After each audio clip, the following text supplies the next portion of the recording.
Hey guys, so sorry about the mix-up here. I am going to have to fix this lighting here. We're going to work on that. Sorry guys, first time streaming here. I'm going to turn that one off. I have another stream I was trying to do that's giving me a hard time. We're going to get everybody from that one over here, and then we're going to get this live stream started. I'm going to turn those lights off back up there. Bear with me, first time at the new house live streaming. Let's get a link to this one for these guys. Hey guys, how's everybody doing?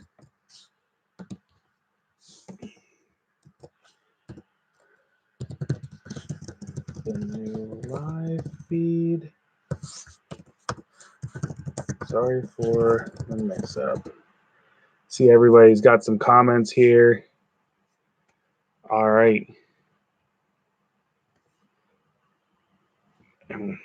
I don't even know how to get rid of this thing at the moment here. So we'll make this private. So hopefully everybody comes to the new one and we can get this thing rolling here. All right, guys. Hey, welcome back. Let me get this light and see if that doesn't help our situation.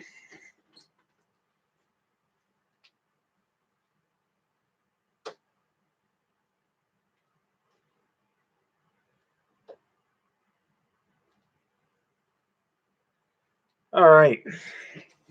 Sorry about this, guys. Sorry about my little mix up here. Again, first time live streaming at our new house. So how's everybody doing? It's been a long time since we have gotten around to doing this kind of thing. So it's good to be back, good to have people back. Obviously, we've had a lot of changes on the channel here. Some of you guys have been asking, where is the white truck? Which I like to refer to as the cool truck on the channel, because Josh, hopefully he comes in here and hears me giving him a hard time, because Josh's truck is never on the channel. Please feel free to give him a hard time about that. I'd like to get his truck back on the channel. So let's see here. Chris, we are finally live. It took a little bit. 6.0 way better. 6.7 sucks to me. And until they make a 6.7 sound as sexy as a 6.0, I ain't buying one. Team 10 Blade. It's been a while since we've heard the 10 Blade jokes. 10 Blade Mafia was a thing for a little bit. So where we are in a lot of this stuff, guys, the white 6.0, the built one, the one that makes a little bit of power, looks like it could need a engine in the near future. We don't have final confirmation on that. I will be looking into that more, unfortunately. I agree with you guys in the comment section. The 6.0 just sounds out of this world. It is hard to beat. Even a deleted 6.7, I don't think sounds as good as a 6.0. Period, in my opinion. Maybe I can make one sound as good. I don't know that I don't really have plans to delete the truck at this time, especially with how excited the EPA is here as of late. We don't really, so we're going to back off on that stuff. Don't really plan to get too out of hand with it. So anyway, guys, what questions do you have for me about the 6.0 or the 6.7? You guys know how I am. If you guys don't ask anything, I just really start rambling on without much train of thought. So what do you guys have for questions for me here? Until I see some questions, we are going to talk about, I guess we'll start with the 6.7, guys. It is a completely stock 6.7. Many of you guys have probably watched the video talking about it. That video didn't really do great for me, but for you guys that are vested in the channel, you know, I wanted to do it. It was more for you guys. What would you buy all over again? Richard, do you mean need a tow? Oh, don't worry. There's going to be a tow comparison between that LML and the 6.7. What I will say, I'm going to do a review. I'm going to do a comparing daily driving the two in the near future. I'm actually heading up the first weekend in December to see them and hang out. I will be around that LML, so maybe they're both 15, so it's a great comparison to do. It won't be a feature thing. The LML is would be like more of an XLT instead of a Lariat like what I have. So It'll strictly be on just the stuff, the performance of it as far as powertrain. But we will also be doing a tow comparison in the near future when I tow up to New York with my camper with the 6.7. So, Richard, when you say what would you buy all over again, do you mean modifications to the 6.0, the truck, the 6-liter itself, or the 6.7 itself? Which one would you? What's your question exactly? And let's see here. Sean, hi, Sean. Good to have you in here. Mike, Chris, good to have you. Ford for Life 7.3. Good to have you in here as well. Always love when the longtime subscribers come in here.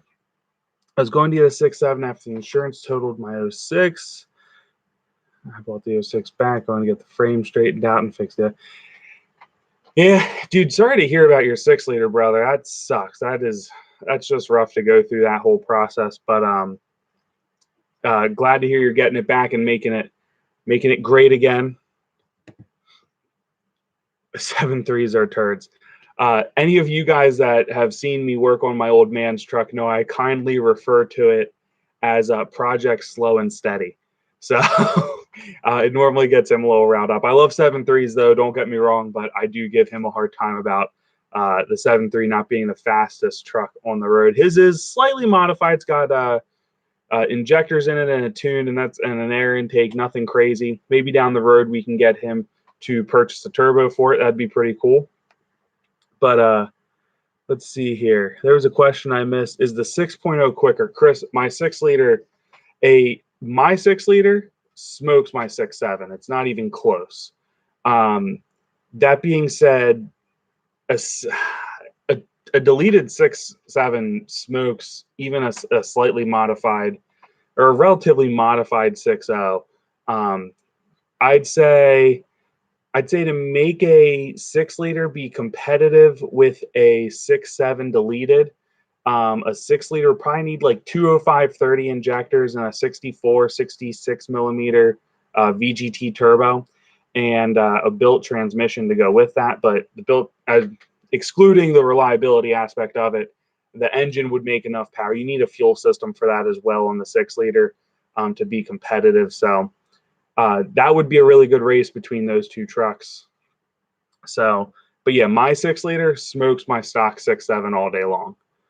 But if you take a stock 6.0 and a stock 6.7, the 6.7 would definitely walk the 6-liter all day long, not even close. Which one has the most horsepower investing in the aftermarket world in the building of the motor?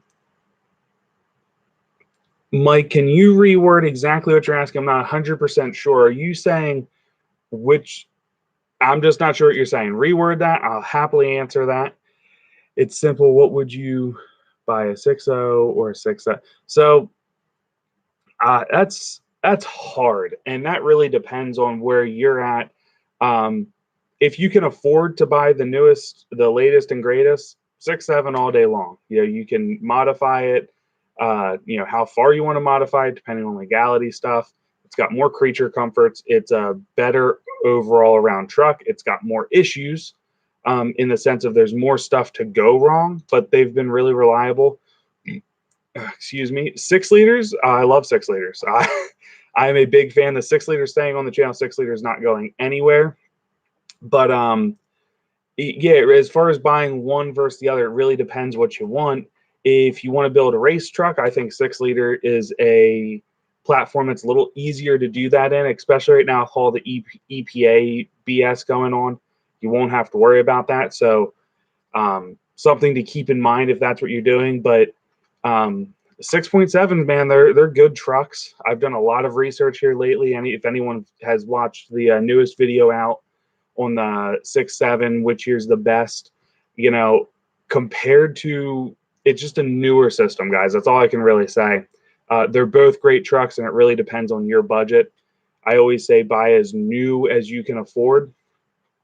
Even on 6-liters, those of you guys, a lot of you guys will know I'm a fan of the early 6-liters, but I prefer the late suspension. The 05 and newer suspension, I think, is much better. I think they're worth the money, but engine to engine, I don't think there's much of a difference either way. I'm all about the 6.0, hands down. Like I said, Richard, huge fan of the 6-liter, and the 6-liter is here to stay, even though I may need a new engine in that truck. Dutchman, good to have you in here. Why are you getting rid of your 6-liter, brother? I got 18 grand in my 06, that's why.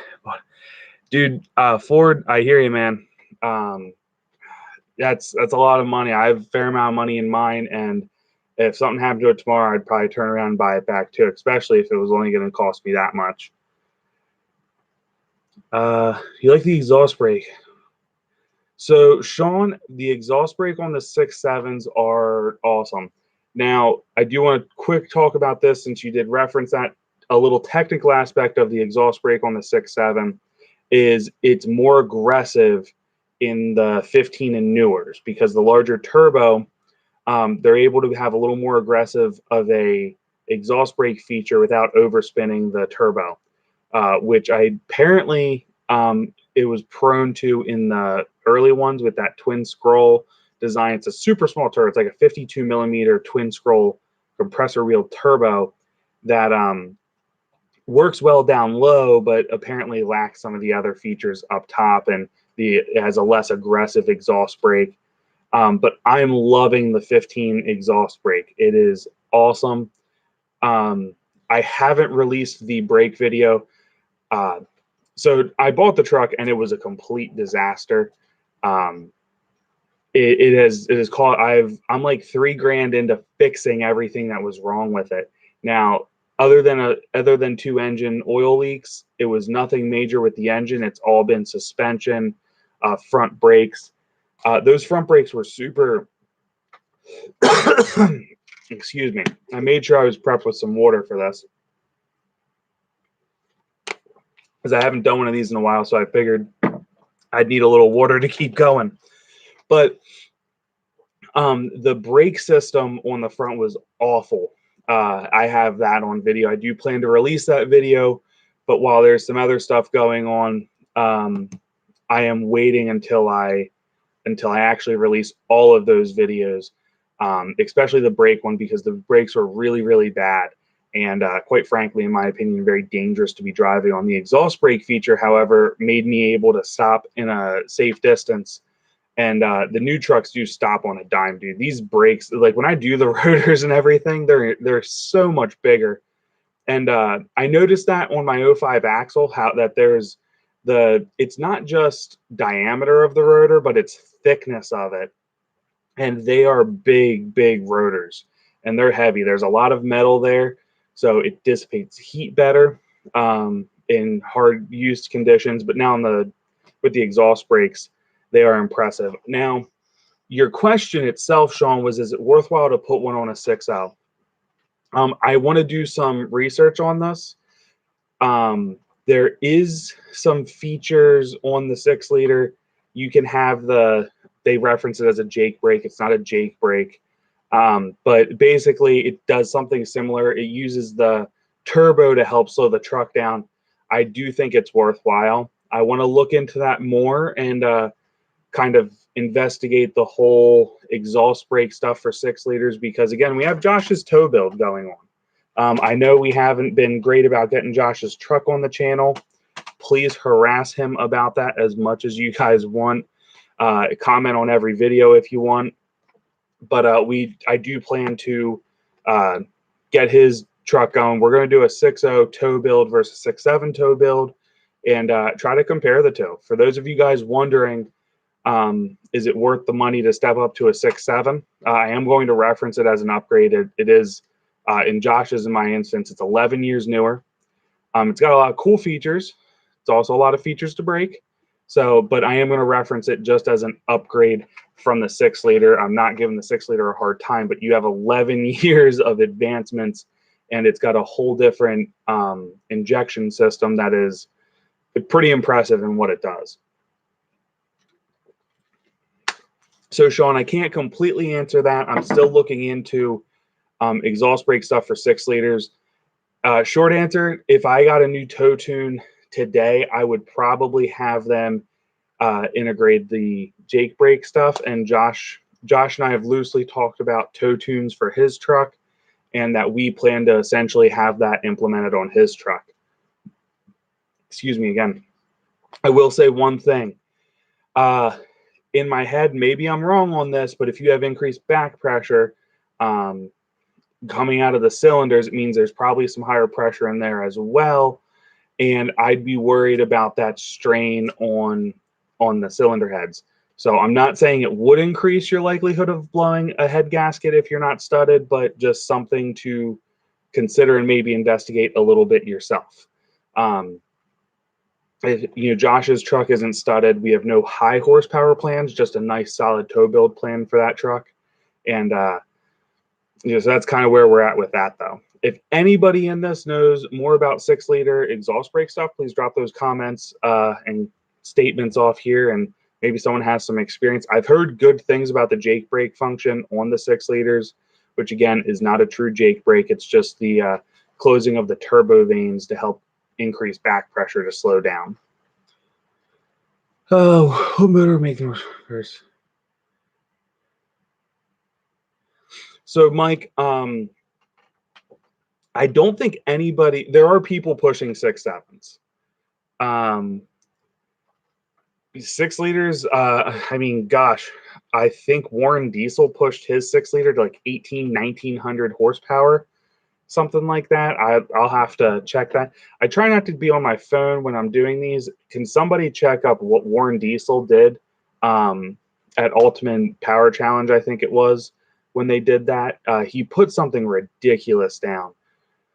I don't know what the highest horsepower 6.7 is out there, but I do think looking at it this way, most people aren't going to build a truck to that level. So let's talk practical street truck builds, not necessarily a dedicated drag build, but just a really nice street build. If you delete a 6.7, so you get tuning, it's going to cost more. If you do the delete stuff yourself, which is a very driveway doable job, might involve a little bit of cursing and a few beers, but it's a very doable job nonetheless in your driveway. A ton of guys do it. You're probably talking $2,000 in parts, maybe another 500 and 600 in tuning options later. And you have a truck that's capable of 600 horsepower all but with just that. Probably an air intake, maybe a turbo, give you a little more to really clear that 600 number, but that's all it takes. On a 1910, man, that's crazy. So clearly with 6-liters, there's a well-known high mark. And at the end of the day, if your pockets are deep enough, you can make just about anything happen.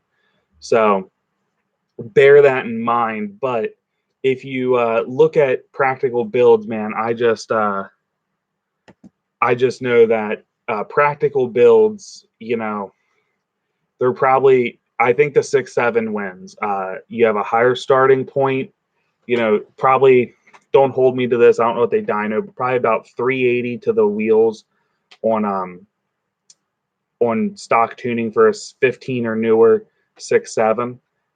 That's a 100 horsepower tune on a 6-liter to get that same kind of power.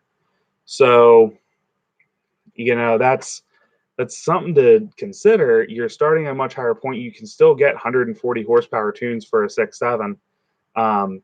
So you're now mid-5s on a race tune with essentially nothing done but tuning. On a 6-liter to hit mid-5s, you need roughly $1,700 injectors. You need a $11 to $1,500 turbo. You're gonna need a fuel system to get well into the 500s. Now you're talking another $750.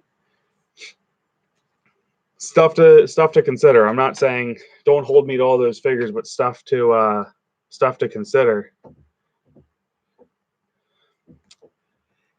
Daniel Marino, I'm looking at a complete drop-in 6.0 motor from a Ford dealership. What do you think should get one from a diesel site? Daniel,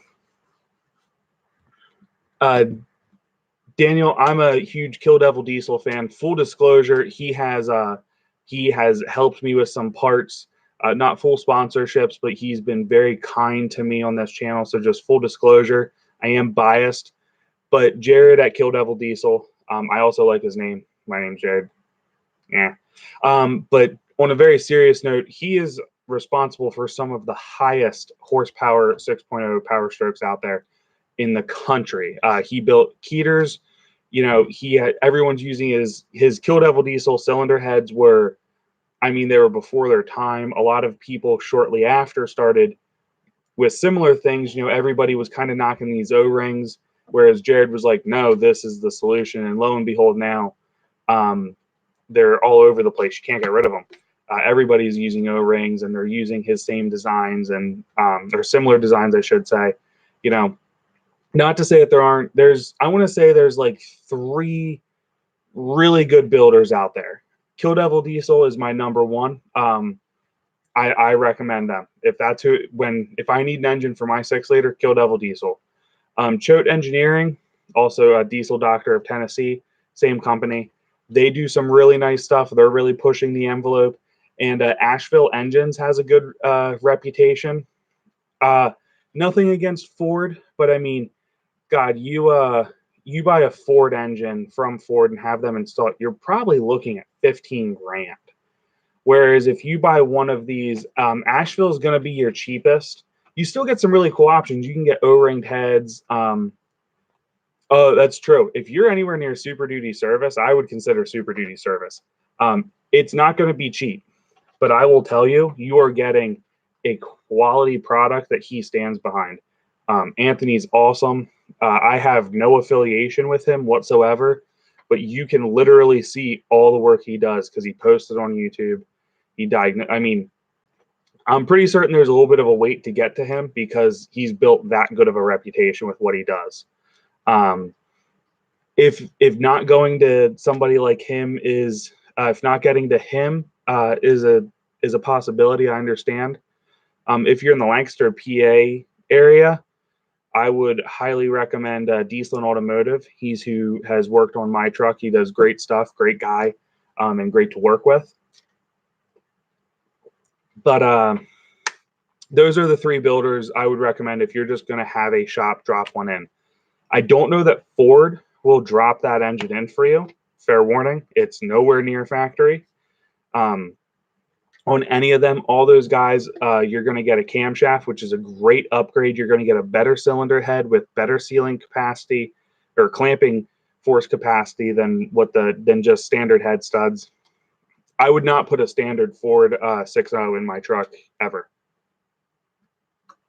I do think, I know now Ford offers studs on their remans, so there is that. But I don't know who's making those studs. If it's ARP, it probably isn't terrible. But you're not gonna get the same quality as if you go to a Super Duty service or one of those custom engine builders. And I do want to clear one thing up because I hear this argument a lot, talking custom engine builders that they just build an engine versus a shop that does it all in-house. You got 2 things to consider here. It is going to be cheaper to have those guys, the engine builder, build it, send it to you, and have someone drop it in your truck. It's going to be cheap. That is your cheapest option. Now, why I say that Anthony at Super Duty Service is still a very good option to take. It's going to be a little more money. It's not going to be cheap. Be ready for that. But if you have an issue, you're going to Anthony.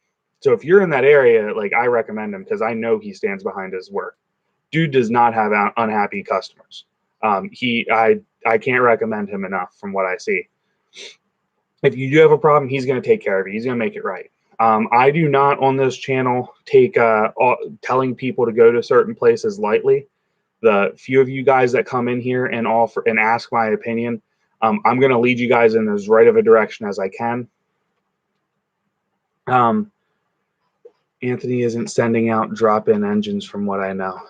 It's Amia. Can you elaborate on what do you mean? Like he's not putting drop-in engines from other companies in? Because I can understand that when dude has a machine shop, legit. But he's going to stand behind his product. He's going to make it right if you do have an issue. And there's a charge for that. There just is. You're going to pay more at that rate. But If you're just looking for a great performance, well-built engine, then those three companies, Asheville, Choate Engineering, or Kill Devil Diesel. Again, my vote goes to Kill Devil Diesel. They've just been awesome to me, and I love their products. I've put their products through hell and back. Cam lifters, push rods, and his standard iron cylinder heads. I've drag raced with them. I've towed with them. What else have I done? I've done numerous dyno pulls. What I do with that truck is ridiculous. And none of his parts have ever showed any signs of failing. All right. Sean, the 6-liter is down. It's at Diesel and Automotive. I did tell him I needed him to wait before he I told him to wait before he continues because my 6.7 was costing me so much to get it in acceptable shape to pass Pennsylvania inspection.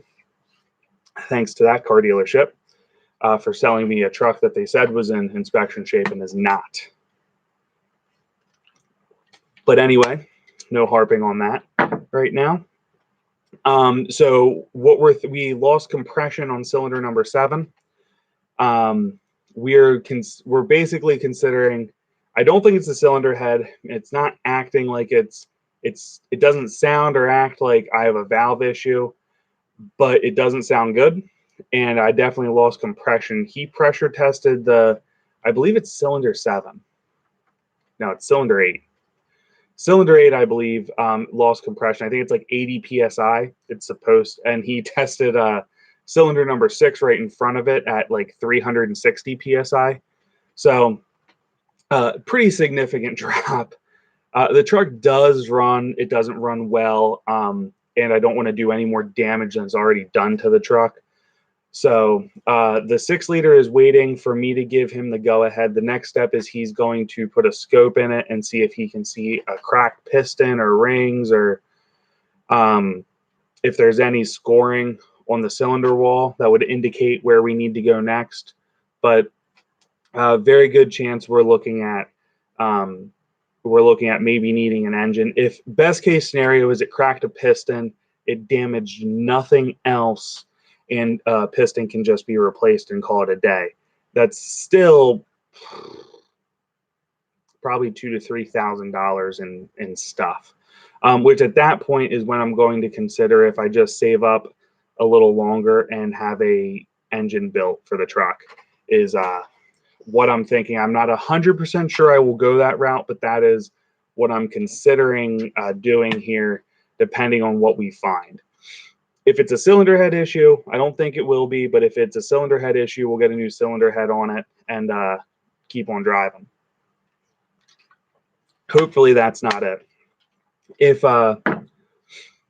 If I need a new engine, what I will probably do is I'll probably part the performance parts out from this truck to try to recoup some money back to go towards the build. So we'll see what happens here. No, Sean, good point. Super Duty Service is kind of a stock-ish shop. He does do some modifications. He's not a big fan of them, though. He likes to he just doesn't get into all that. He doesn't want to hot rod a 6-liter. That's not his thing. Still builds a great engine. Asheville does balancing and everything you need for high horsepower. Yeah, Jack, Asheville, Choate, and Kill Devil, all are you're going to get everything balanced and everything. It's going to be a great truck. So it's me. I see what you're saying now. Thank you for clarification.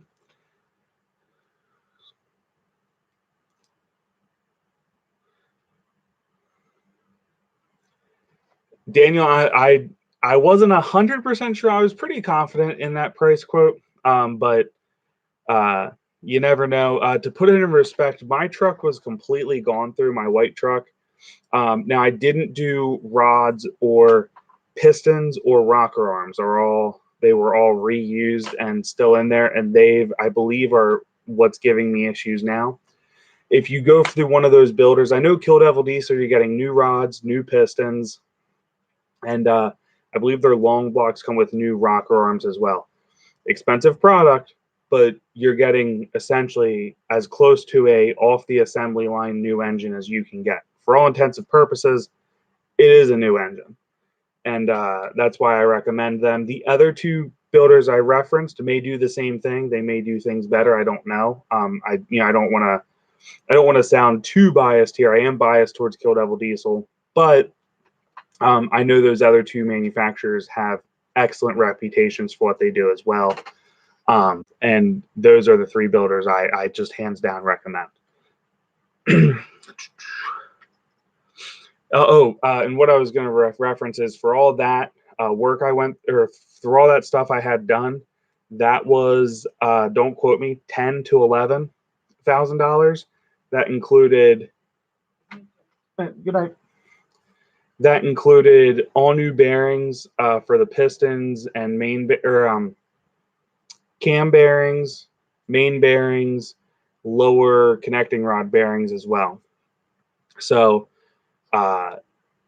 it was very thoroughly gone through for all that to happen. So just consider that I went to a diesel performance shop, had a lot more done than a lot of times those reman Ford engines are. A lot of times you're getting all those reused parts too, and now you have, just in the engine you have more than me. Whereas the stage 1 Kill Devil diesel engine is $6,800.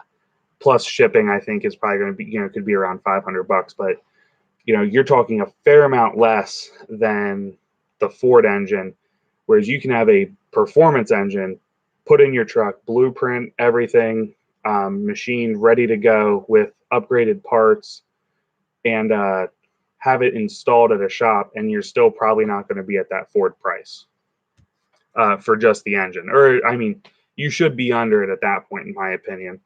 No, I wouldn't imagine more than $2,000 to pull an engine and convert your high pressure oil pump, turbo, exhaust manifolds, yada yada yada onto it.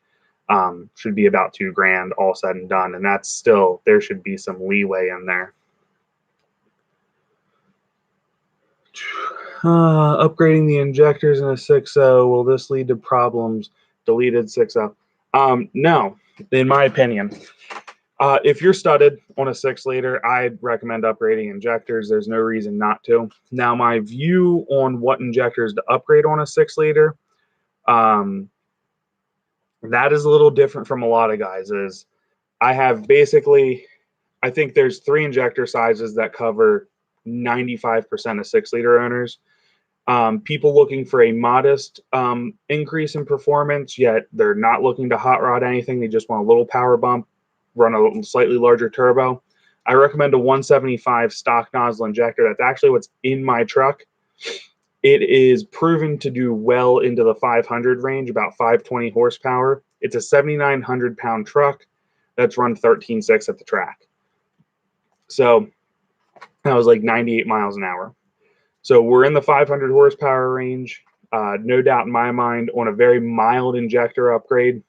If you have a healthy factory fuel pump, you can run it with that injector. So that's my first recommendation. My second one is a 205 30. Should bring you up to the 600 potential horsepower range. Still able to tow with it.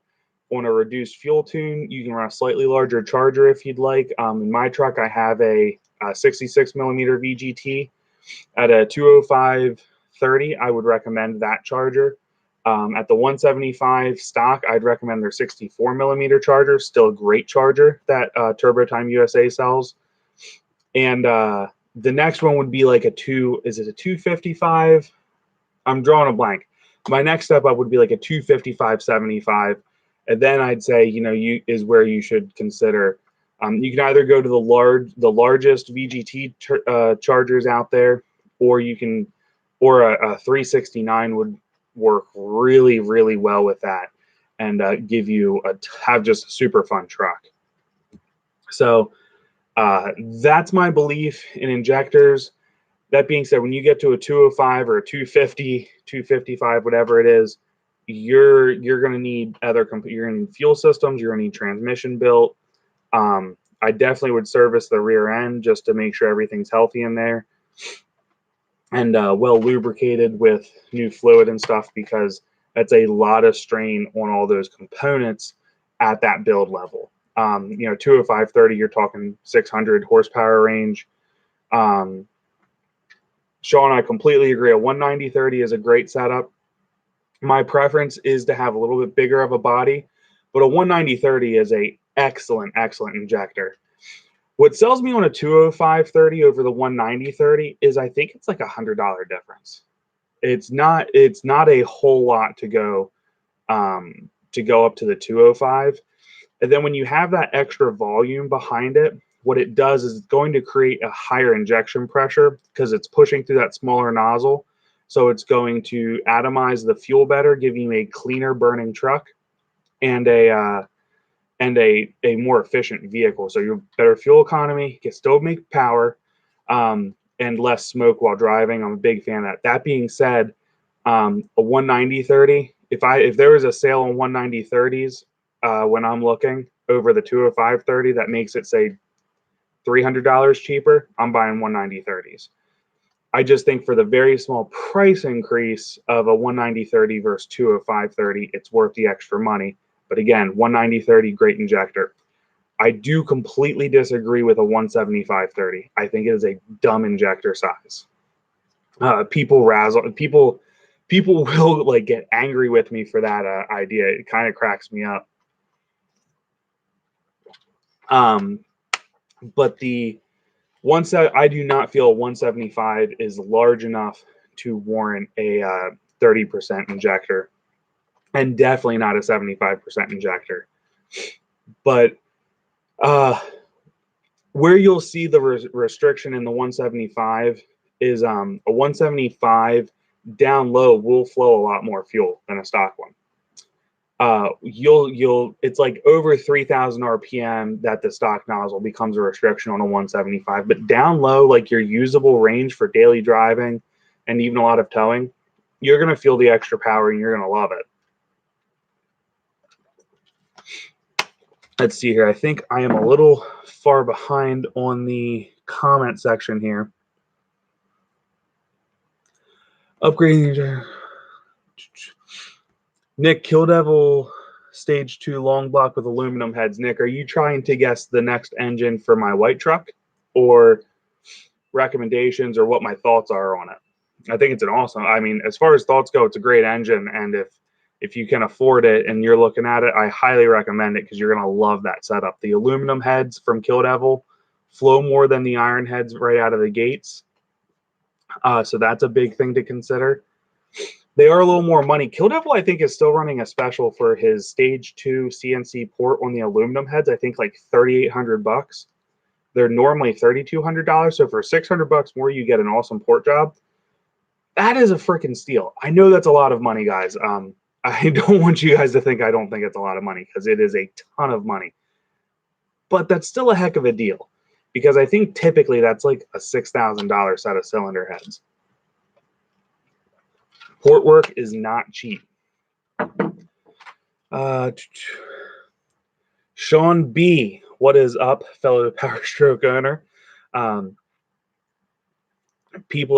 do love that people come here for Powerstroke content, and as we expand it, I think we are one of the few channels right now that does have a 7.3 on it, 2 6-liters, or a 7.3 6-liter, and it's now a 6.7. If I was made of money, I'm not. We'd get a 6.4 on the channel too, just to have it on there. But we probably will do some small stuff to my old man's project, slow and steady, as I like to call it. He gets upset about that because he thinks I'm making fun of his truck, but it's just to mess with him a little bit. Do some small stuff to that, get that back on the channel. Maybe do some different tunes for the 7.3.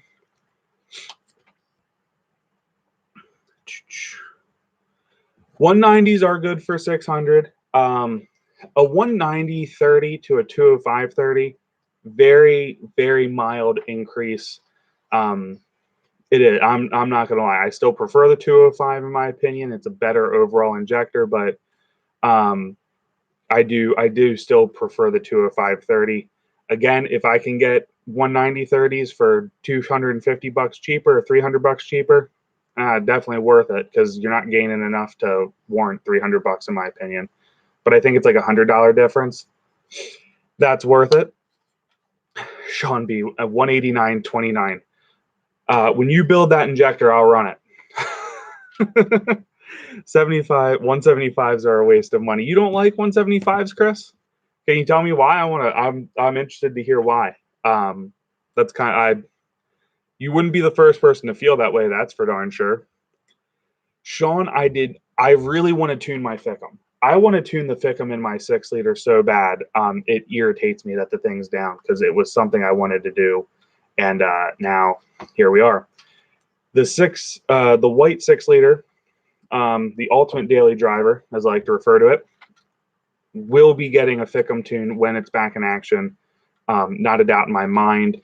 Still between PHP and Windrunner Performance. I love Windrunner Performance tuning.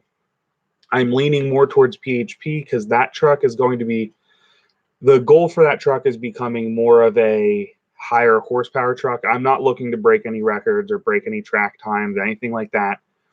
But just to continue to slowly up the ante bit by bit and continue to race it and daily drive it. That's the goal. If we could hit 800 horsepower and still daily it, I know at that point there'll be no towing involved most likely, but it'd be cool if it could still tow. I'd like to. I don't know that it will be able to, but it'd be super cool if it still could. But so yeah, it'll definitely be getting that. Josh's truck will get Fickum tuning as well down the road. And we'll kind of see. But a very interesting topic, Fickum tuning, in my opinion. Next setup for your white truck. So the white truck, man, here's what I'd like to do with the white truck is I think in the end, I'd like to make 800 horsepower. The problem is to do that, you really need connecting rods. So it's going to probably be more around the 650 mark is kind of the safest area to run with a higher horsepower 6-liter and not have to completely worry about connecting rods. That being said, at that horsepower, it's also not super safe because you're making a lot of power. The aluminum heads, the next one will most likely have aluminum heads as well. One, even without any port work, they flow more than the iron heads. So I think that's just worth it in my opinion. And if I could afford to, I'd like to get some port work done as well. I will definitely have pistons, fly cut de-lipped pistons in the next one. And if I do need an engine, we're gonna put a big cam in it. I have a stage 2 in my truck now, and I love it. If we're not gonna do towing though anymore with it, primarily, we'll probably go to a stage 3, and I've even considered stage 4. I'm not 100% sure on that part, but it'll definitely be bigger than the stage 2 that's in it right now. All right. Sorry, guys. I'm going to get caught up here in the comment section, but I am loving having a live stream again, guys. I miss doing these with everybody. They're just a blast, especially when everyone's engaged like this. This is an awesome time. I hope all of you guys are having as much fun as I am doing it. Let's see here. Next question is, if I get an engine built through Kill Devil, should I buy the bulletproof parts like EGR, Coral, Fickum? They're literally like down the street for me. Okay. Bulletproof diesel. So if the only part of theirs I think is a good part, let me rephrase that, because I don't think they make bad stuff. Their only part that I think is necessary is their EGR cooler. There's a few people building upgraded EGR coolers that are known to be reliable now, but that is it. I don't know if they still have a lifetime warranty or not. I run a Gates water pump. My factory water pump was still perfectly fine at 180,000 miles when my truck was first started getting built. So I do not see a point for their thing. A ton of guys don't run them. Gates seems to be a great brand to go with, or Motorcraft. I just think their water pump would be not the best money spent. EGR cooler is it. I think the factory oil cooler from Ford works perfectly fine. I still run a factory one. I do not believe in switching it out to the other stuff. I just don't like the look of them. I know some people love them for towing and stuff. I am just not as big of a fan of them. Again, I'm not saying it's bad stuff, just not what I like. In my opinion, no. If you need to run an EGR cooler, I'd get their EGR cooler, and that's literally it. Powerstroke 2019, thank you. Seriously, that means a lot. I'm definitely not the only Powerstroke channel out there. There may not be many of us, but to hear that you feel that I'm the best and most informative means a lot. And it really makes all the stuff I do put into this channel and making the informative videos and stuff really worth it. And I'm glad to hear that. Thank you, thank you, thank you. Mike, thank you. Good to see you too, brother. Can't say anything bad about the 7 trees. You can say that they're slow. No, I love 7.3s. Seriously, it's what got me into Ford diesels. My old man bought his 01 7.3 brand new from factory, or brand new from the lot. He didn't order it from factory, but it was on the lot and he purchased it. I love that truck. It is what got me into Ford diesels, and they just have a lot of meaning to us on this channel. So there is that. I'm more of a 6-liter and a 6.7 fan as far as everything else, but there's something about a 7.3 all day long. Let's see here. Man, 37,000 miles. That's a lot, Jack. Wow. 03 Excursion is still down. If you remember, I found the roller bearing. Shop quoted 50. So that doesn't sound terrible because they're pulling the cylinder heads out. They have to pull the rear seal plate off to get to the rear lifters to replace them. So yeah, you're looking at a full. I don't think that sounds bad. I hope that includes studs if you didn't already have studs. I'm trying to think. Work to the cylinder heads if you don't have upgraded cylinder heads, and there would be my only other thing to consider. If they have your cylinder heads just getting reworked, they probably have $500 to $700 in labor or in machining cost. I would consider buying upgraded cylinder heads. You guys know how I am about that stuff, or about especially that specific product of the 6-liter. Big fan of the Kill Devil heads. Like you said, they flowed better over 3,000. It's not worth the money. Power-wise, better go 190s and get a decent hit for the power. Yeah, I can hear that, Chris. I still think the 175 stock nozzle is good for guys that are very concerned about staying on the lower end of power. But dollar for dollar spent, yeah, I think again, I'm going to jump to the 205/30. I think is overall a better bang for your buck. It might be about $500 more, but I think it's an overall better bang for your buck. I'll agree with that. Did you see Left Lean? I did not. I've seen a few of his videos. I think I'm subscribed to him. Not 100% sure. I think I'm subscribed to him. And he's got that regular cab's pretty cool. And I think it's cool what he did building it on his own and showcasing it. I think that's awesome. It is something I would love to do one day, is basically build one for the channel and take you guys along for the whole thing. See if Josh lets me do that for his. Get him to pay for it. I'll turn the wrenches and drop it in and hope for the best.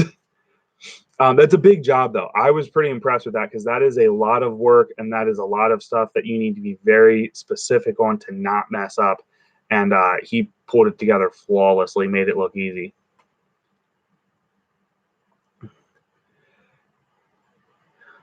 Yeah, Jack, that's what I hear. I hear down low the Fickum tunings just kills it, and it is everybody says they wish they did it sooner. Left Lane 15, thank you again very much. Again, guys, I really appreciate the compliment saying that I'm doing so well. I really appreciate it. Infamous 6-0, my man, how are you doing, brother? Good to have you in here, man. That's awesome to see you around. I know Infamous and I stay in touch more on Instagram than we do on here, but always good to have him in. He is Infamous, Sean, Mike. These guys are some of the guys like when the channel started, when I was still more awkward than I am now in front of a camera and had no idea how to do this whole thing. These guys were around from the beginning. Can't thank them enough for their support. Jack, that's right. They're slow, but they do go. Big fan of them, of 7.3s. I really am.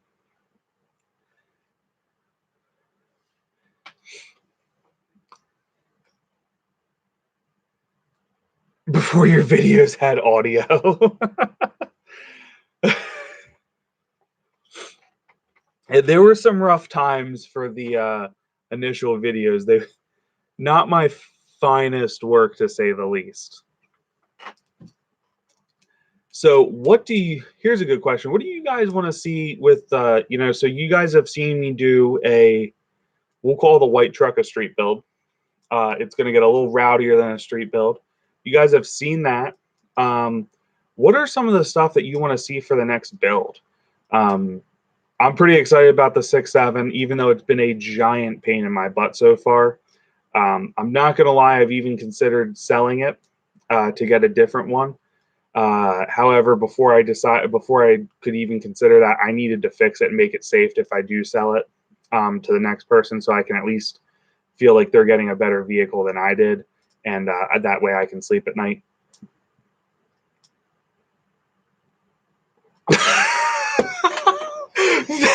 That is the greatest comment.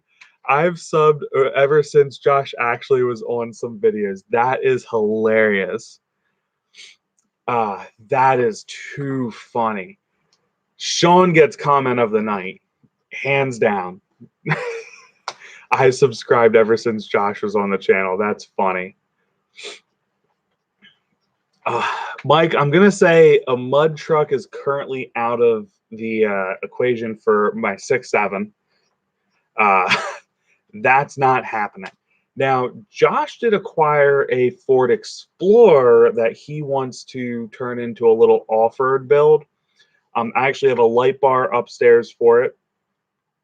Now, if he doesn't get around to putting that on, we're going to put the light bar in the lower bumper of my 6.7 because I do think that looks pretty good. So maybe an off-road, you know, if you guys want to see an off-road build, that's what Josh wants to do with an Explorer. It's an 03 Explorer he bought, and he loves this thing. He drives this thing more than anything.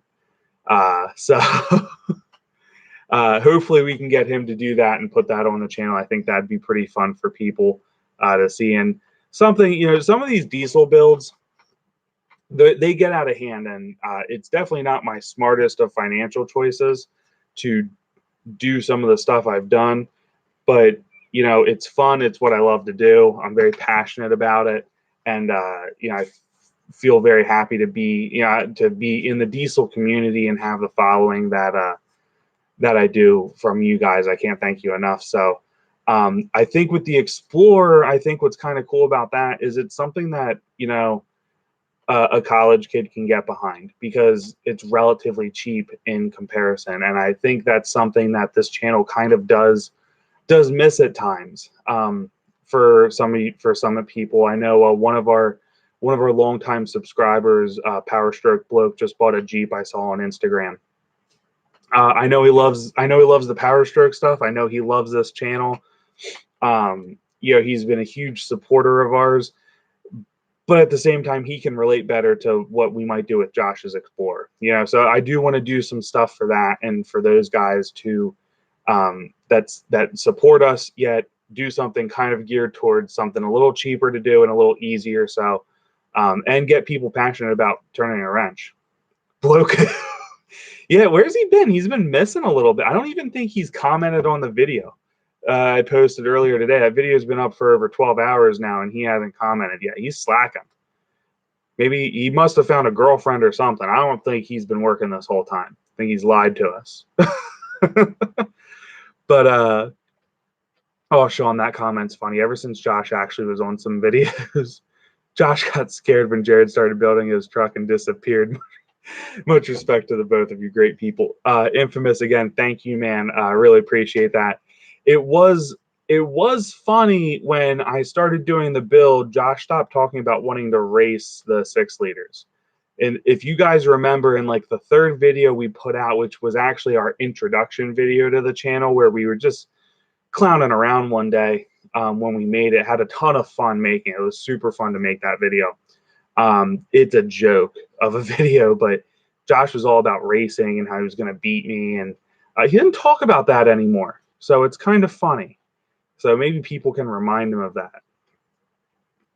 Explore Sport Track. Oh, dude, that stinks, Mike. Fix the motor. What do you have the 4.0? I believe Josh has the 4.0 in his truck, or in his Explorer. I have the same year trucks, Daniel.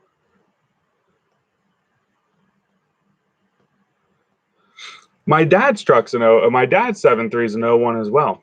And his name's Dan too. So I was like, does Jack know my old man? Yeah, so yeah, 0173. Nothing crazy, just a few small things done to it, but fun truck. It really is.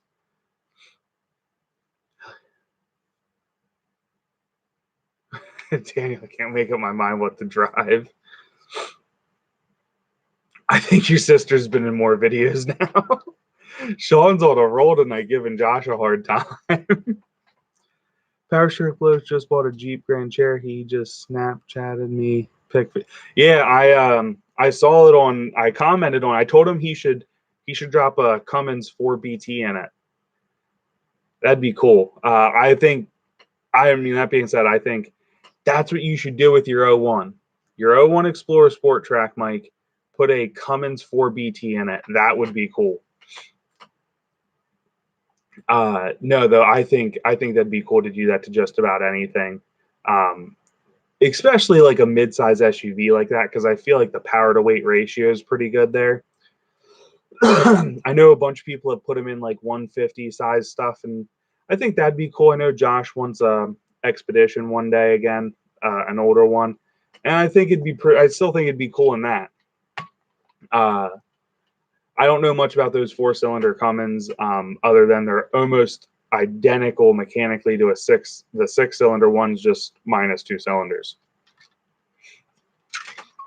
So I don't know if you can, half hot rod one of them, but I mean, you figure if you had one of them making like just 350 horsepower and like 600 pound-feet of torque, that'd be a fun full-size pickup vehicle. It'd be a ridiculously fun mid-size SUV vehicle. That's what I'm talking about, Mike. You look into it. Why is Easy Drive 7.3 to work?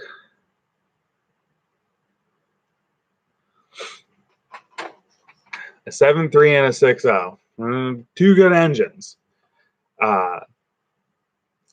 That's cool. 6.0 is the weekend warrior. The 6.0, the 6.0 is fun. If there's a truck, in my opinion, that bridges old to new, the 6-liter is the one, in my opinion. The 6.4 is a powerhouse and everything, but in my opinion, the 6-liter really bridges old school. It's still old school. It still has that diesel clatter. It still has the Huey injection system, but they're relatively easy to make modern day power out of it. And I think that's pretty cool. I mean, you figure a tow tune on a 6-liter is going to give you the same power as the 11 through 14 6.7s came with from factory. All but it's probably a little less in the torque department, but very, very comparable for that. And the only thing that they really have is a few more creature comforts that a lot of times you can work into those older trucks. That's why I love the 6-liter so much. They can be very reliable when taken care of with the right stuff done, and they're better cold starts than the 7.3. That being said, my old man's has been doing good. He's got new injectors, glow plugs, and glow plug relay, which went bad on his last year. He was getting frustrated trying to get it to start, but he should be good for this year. So what do we got here? Power driven diesel has vids on 4BTs and the dyno. See, Mike, there you go. They got it all set for you, brother. on the road. Watch full video later. Take it easy. Hey, Mike, thanks for coming in, brother. Appreciate it. Have a good one. Safe travels. I did not put traction bars on the 6.0. I was thinking about putting cow tracks when I get it back. I still plan to do the 05 axle swap on it, but yeah, we're gonna, which will get 4 linked up front down the road. But as for the rear, no, I did not. I will put cow tracks or traction bars on it probably, and go from there. I'm kind of leaning towards cow tracks. I like them; they seem to work well, and there's a level of adjustability in the cow track to kind of, if you're dailying it and you have a real tight suspension back there, it can be a bit of a pain. Whereas if you have the cow tracks, you can kind of adjust it. I don't know. I don't know enough about them yet. When I need to do more research. Whirly Custom Fab does make really, really nice stuff, but it'll either get traction. I think ladder traction bars look super cool. I don't really know why. I don't know if they work any better or if they're worth it, but I think they look cool. But I'll probably do cow tracks down the road, which you don't really see too much of. You can see a little bit of it, but it's not something you really notice when you get in there. I have one piece of Fab Tech on my truck. It's a dual steering stabilizer, and it's not a bad piece, but it doesn't like wow me either. I don't think it's any better than some of the cheaper kits on the market. Like, I mean, I think I paid like 175, and there's like kits for 150 out there. Fab Tech doesn't really like. I'm not a huge fan. I think there's better options. I don't know what their stuff goes for off the top of my head, but for traction bars, I'd probably go somewhere else if I could. If that being said, I don't think they make terrible stuff either. So if it's the best deal price wise, then I'd buy them. I wouldn't think twice about it. But typically, in my experience, they haven't always been. They're normally more expensive than some of the other stuff out there, while not necessarily being better. Thought I heard my dog back there. So how's everybody? What's everyone think of the new setup here? This is my new laptop I'm using. So video, audio, all coming in clear, guys.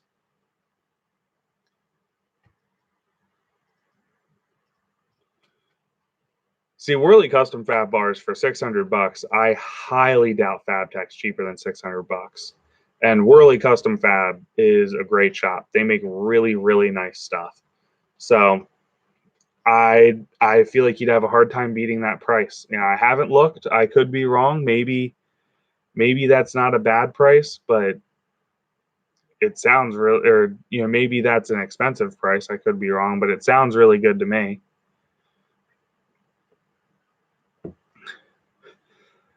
Apparently, people are not loving the live feed here. I just looked up, or the new video. We're down 3 subscribers from the start of the live feed. Oh well, it happens. It could be a lot of stuff too. One thing is, when you put new videos and stuff out, a lot of times YouTube will get rid of inactive subscribers that haven't looked at your stuff in a while. Probably bloke unsubscribed. Daniel, thank you. Jack, just knowing the Whirly custom ones are 600 instead of 7, I wouldn't buy FabTech for 700 when there's Whirly custom Fab for 600. That is definitely a high-end custom shop out there. But great channel, great Jack. Thank you, man. I really appreciate that. Trying to do our best over here. Jack, have a good one, man. We are going to be closing this down soon. Oh, Sean got a 20%. That makes sense. I was thinking 600 was a lot cheaper than I thought because Whirly Custom Fab. Again, it's a custom shop. They make nice stuff. Who else is there in the Fab? I don't know if No Limit makes them. if No Limit Fab makes traction bars for our trucks or not. Who else would be there? PMF suspension they make some really nice stuff. I would like to buy some of their stuff. It's expensive, but they do make some badass stuff. So, well, guys, I think we're going to call it here. I have to work in the morning. I'm a fan of BD stuff. I'll probably be using their manifolds for the 6.7 when I do the turbo upgrade down the road. I do plan to get into live chats again. I need to pick a time. One, I think participation was down from the last time I was doing it, but I think that's because I stopped doing them for a while. But we used to get 20 to 25 people in here for the bulk of it. And don't get me wrong, I appreciate the 12. It was pretty much around 12 most of it. The stop clock in the background. That clock is like, hold on 1 second. We have the clock. No, we don't. I was going to say we have this one, but all right, I don't know where that clock is, but that is funny. Where did we put it? I'll find it for the next one, and I'll set it up over here so everybody can put it right there so you guys can still see it, still feel like the old house. But I do want to find a good time for people to watch the live streams and get as many people in here as possible. I also want to be better about posting them a few days in advance as opposed to an hour before and then some technical difficulties prior to it like we had. So that's kind of where I'm at there. But I think I figured everything out now. So let's see here. Audio. I got a comment about the stopped clock. What video was that? It was an older video, and someone recently just commented on it. It had me dying. You need an aftermarket lift pump and regulator to ensure the proper fuel is supplied to them. You will. So the proper way to do it is to do both, 100%. I have heard, I can't verify this, I have heard of people running a lift pump and no regulated return. I've heard of people running a regulated return and just a healthy factory fuel pump. However, I consider the factory fuel pump to be tapped out at a 175. You can probably get away with it for short term, but I would definitely, well, if you do bigger nozzles, 100% you're going to need it. You could probably get away for a little bit, but definitely plan to do, budget both ends. For most people, I recommend starting with the regulated return. I did it in reverse order. I did a fuel pump, a lift pump first, but that's because my factory one was only pushing like, I'd be cruising down the road and it would drop to like 20, 25 PSI. So I needed to get a bigger one right away. But, and yeah, Sean's doing part of my job for me right now. You're also going to monitor pressure because you don't want to go over 75 psi. The internal O-rings can't take it. And actually, some people, I do want to do a video on this once the truck's back up and running and I get a regulated return set up. There's people that actually are dynoing, higher at like 55 psi as opposed to some people want to turn it up as high as they can go and run it at like 65. But there's people that have gotten their best horsepower and track runs at like 54 psi as opposed to the higher ones. So having the regulated return driven diesel makes probably the nicest overall kit on the market, along with some at the back of the engine where you tap into the cylinder head. They just use a banu bolt, or however you want to say it, to go into it. So it's a fuel fitting with a circle head and a banu bolt that goes in. So it's nice. It doesn't have a big profile versus people that have the big turns. So something else to consider when you're doing it. That's why I like the driven diesel kit as probably the kit I will go with. And then what you do is you just run a sensor off the regulator on it and then run that into the cab. Do not run one that carries fuel all the way into the cab, because if it fails, you're going to end up with fuel in your darn truck, and it's just a dumb idea. I don't know why people do it, but people do. Run an electrical sensor. You'll get a fitting to go into the regulator return, an electrical sensor that will screw into that fitting, and then you run the wires into your truck to run your sensor. And I recommend a Edge CTS2 for that, to monitor that. Probably your best bet to do that, in my opinion. We're going to put the CTS2 in the 6.7 soon. I just need to get a second cord because I don't feel like taking the one out of the 6-liter, because I have it routed just how I want it. That is true. You can use the fuel bowl port. I was thinking about buying, what I like to do, what I would like to do is buy the fuel bowl delete kit, get a 6.4 oil filter housing that will bolt right to your 6-liter, and do away with that fuel bowl. Because if you already have the filter, now to delete that, you definitely need a lift pump. But then you can run nice clean fuel line up to it. You can run a bigger gauge up to it and back.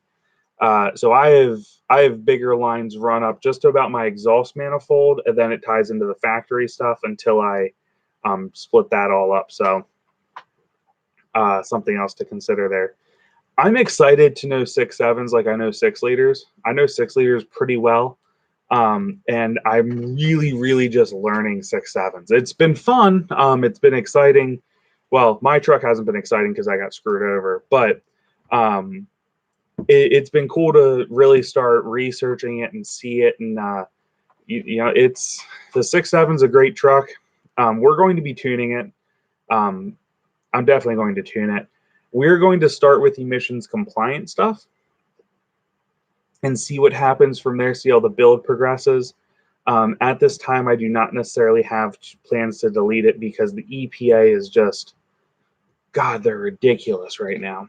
And they're killing people left and right, finding them, and that's why I'm kind of staying back on that whole kick. But so last round of questions, guys. What do you guys think of the new truck? Are you guys excited? Do you miss the 6-liter? I miss my 6-liter. I really do. I can't wait to get it back. Banjo fitting. So James, I do not have emissions testing here. I can definitely, it's not necessarily that I'm worried about, as just dealing with the hassle. So I don't know. It's quick too. Or another fake podcast like last week. I didn't do a fake podcast. No, we are live, dude. I'm trying to see what video last week was. Was that just talking? Oh, that was just the intro to the 6.7. Yeah, I knew people weren't gonna really love that video, but no, we're live, brother. Another fake podcast. That's probably the funniest comment.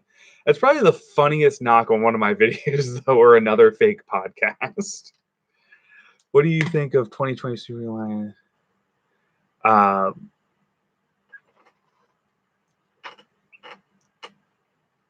Hold on.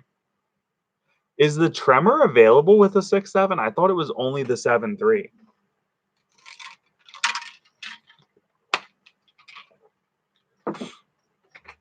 Someone quick fact check that.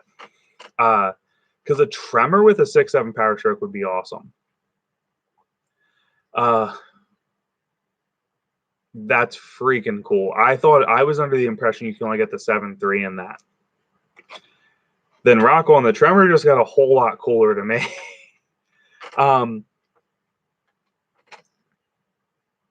What's up, man? How are you doing? The 2020 Super Duties, specifically the 6.7, obviously. I am kind of excited about the 7.3. A lot of people don't know this. I still like gas engines. I'm just a bigger diesel fan than I am gas. Josh is probably a little bit. Josh loves diesel and gas too. Josh, I would say, is probably a little bit bigger of a gas fan than I am, but I do think that 7.3 gasser is super cool. Next year 6 will have to go. That's sad to hear. It's quick. But that 7.3 is impressive. And I mean, clearly there's so much more on the table for that engine power rating wise, but it's clear in the research I've done in it, they have kept it deliberately low for reliability. And I think that's kind of cool because I feel like in recent years, a lot of times reliability hasn't been what it could be, in a lot of these trucks. And I think sometimes that's pushing out envelopes before they're ready. As much as us performance guys love that, it's some give and take. So I think the 7.3 is cool. I think it's going to be a great truck, and I'm glad they're finally offering a gas engine with a little more power. They should get rid of the 6.2 in the Super Duties. I think that's dumb. I'll say that. Nothing against that engine. Leave it to the 150s. I don't think they even offer it in the 150s anymore. But that 6.2 shouldn't be in the Super Duty either. Real trucks run on diesel. Real trucks also don't have spark plugs. I'm taking the 2017s. Oh yeah, I will say the Super Duties, I'm definitely a diesel guy all the way through. The 7.3 interests me. I think is a great move by Ford. I think they finally did something really good for gas engines in these trucks. But I'm still a diesel fan. I wouldn't buy one.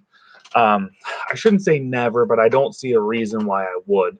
But I'd love to see someone hot rod that 7.3 gas engine because that'd be cool. The Illuma Duties and the 17s and newer, man, they are awesome.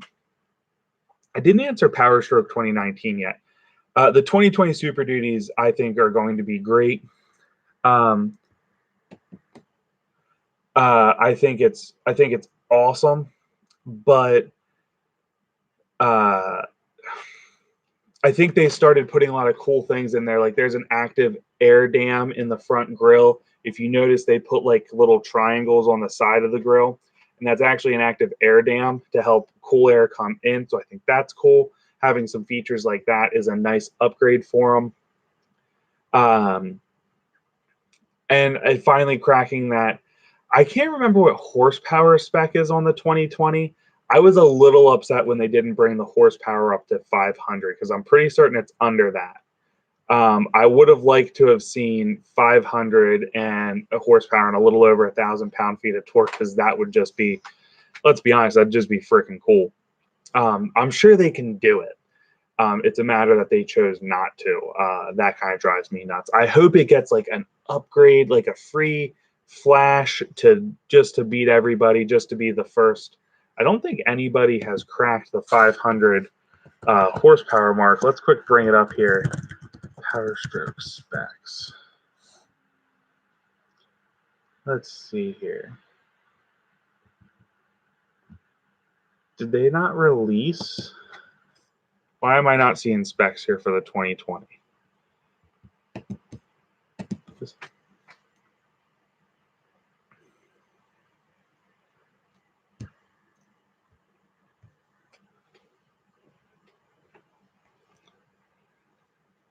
Oh yeah, Ford is definitely. I definitely consider Ford to be on top of this little game here. Let's see if this site has the specs we're looking for. I just want to know if it's finally making 1,000 pound or 500 horsepower, because it should. Apparently, this website doesn't know what Powerstroke means. Yeah, I didn't think so. Freaking autocorrect. But yeah, no, the truck's still going to be awesome. I'm super excited for it. I just wish it had. I just wish they would have done that. I think that would have been cool to be the first one to cross the 500 horsepower mark. They're up there. I think Ram was the first to hit 1,000 torque. Now Ford's up there. Just think it'd be cool. But they're definitely awesome trucks. I'm excited to tow with it. Probably going to go to a little bit nicer of a hitch setup. Currently, in the white truck, I just used the standard rails that sat in the bed and mounted up from underneath. I'm thinking about doing a bracket that goes underneath the bed, and then getting a new receiver hitch to drop in. I'm not 100% sure what I'll do with that, but that's kind of what I'm thinking right now. Going to something just a little bit nicer. That my current hitch is from 07. It's an old hitch. It's been good. It's a Reese. But yeah, so I'm thinking about upgrading some of that stuff to some of the nicer setups that are out there now, but not sold on anything, to be honest. So we'll see. I might just go with the universal rails like I did before. The integrated brake controller is nice. I do plan to basically review as much about the truck as I can. The electric locking rear diff, what I think of that. The Ford Sync system, the tires I put on the truck, the Atoro NXT or something like that tire. I plan to review all of those things. The exhaust brake feature I plan to do a video about. Just really trying to talk about all the small features that are there. 490 and 1050. Can they just 10 more horsepower, Ford? Lower the torque 10 horsepower for all I care. I know it doesn't quite work like that, but come on, Ford. But yeah, we're going to get some good 6.7 content and really reviewing everything about the truck that we can. And then we're going to also, I do plan one of my next videos is going to be an update on my white 6.0. And then hopefully, I need to do a turbo. I have a Turbo Time USA turbo sitting at Josh's for his truck. That is a great all-around turbo, so I need to do that video soon for you guys. As many of you know, Turbo Time USA is a sponsor of the 6.0 Bros, and that's a little bit of foreshadowing as to what will eventually be going in the 6.7 as well. If one of those dumb tires blows about, I will flip. I will not be happy. They're definitely cheap tires. I definitely know that. The only reason I actually bought them was really just because of the amount of money I've had to put into the black truck, the 6.7, right out of the gates that I wasn't planning to, because it didn't pass inspection. So I had to make it pass inspection, and that was one of the things that didn't work. The tires they gave, they were awful. Definitely was misled on that. They told me it had 60% tread. I got there. None of those tires have 60% tread. So hopefully I have a better experience with those. Actually, Greg, where I got the tires from, he's like, these are dealer tires. He likes when people are on a budget, he likes Wild Peak, Falcon Wild Peak tires. That's what he recommends to people that want a decent tire on a budget. So something to consider if you guys are in the market. My dad has them on his truck. They seem to be good tires. My dad had a big thing for the Firestone Destination tires. Was there a Transforce or something? It just seemed like he stopped getting any decent mileage out of them recently. Hopefully that's not your case, Sean. So he was switching to something else. Ooh, excuse me. But we'll see. For tires, I really loved my Toyos and I love my Nittos. I've heard people say they didn't get good mileage out of the Nittos. Hopefully I do. I love that tire. But I also really, really loved my my Toyo Open Country All-Terrain 2s. They were an awesome set of tires. And oddly enough, one of my favorite tires I ever ran was Hercules All-Terrain 2s. The tread pattern is very similar to the Nitto Terra Grappler G2. And but I really liked that tire, and it was a good tire. I can't knock it. I know some people will. I know some people make fun of that tire. Josh used to give me a heck of a time for running that thing, but it was just a great tire. It worked well for me. But so lots of good content coming, guys. Gonna try to get Josh to do this off-road build as well. Like I said, there's a light bar up there for him, And if he doesn't use it on his truck, it'll just go into the new truck. I do think in the lower bumper, light bars in there look pretty good. So if I need to, we'll run it in that truck and have a good time with it. No more road noise for the win. I hear that. I hate loud tires. I do think the Toro tires, or however you say it, are a little on the loud side. I'm not loving that part. I'd like it to be a little quieter, especially because my Nittos and my Toyos I ran before that were super, super quiet. So we'll see. But anyway, guys, I think I'm going to head out here. Like I said, I got to work in the morning. This was a great time, though. It was fun. I have schoolwork to do tomorrow, but if I can get through my schoolwork, I'm going to do a tie rod video. I did the whole drag link through the tie rods is all done on the new truck. I still need to do a track bar on it. I'm going to hold off a little bit for that right now, but I'm going to do a video showing how to do all those things. That's already filmed for the most part. I think I just have to do a closing scene for it, and that's all taken care of. And then we're going to upgrade the blinkers to an LED strip, or the side markers on the mirror. We're going to upgrade them to like a solid LED strip. That looks pretty cool. We're going to get that. And then I'm probably going to buy a cheap intake for it and then just put like an S&B filter on it. I actually have an S&B filter lying around. I might slap on if it works. But those are the next couple of things coming for the 6.7. Trying to stick to some cheaper mods right now since it's taken so much to get things going. But part of that air intake is so I can send the factory intake out to somebody to make a custom one that will eventually be for sale. Some of those things, I am getting a degas bottle is shipping on the way for Josh's truck now. It was going to go on my white truck, but since it's down, the new Rhino Diesel Products degas bottle is going to go on his truck. That thing looks super sweet. I think you're all going to like it. So anyway, guys, have a great night. Thank you so much for the support, guys. Really means the world to me. I can't tell you how much I appreciate it. I'll catch you guys all in the next upload. And again, just thank you guys. If I don't see you, have a good Thanksgiving. Hope you guys get to spend it with your family and friends and just have some good time together. Thank you guys all. Have a good night. I'll see you soon.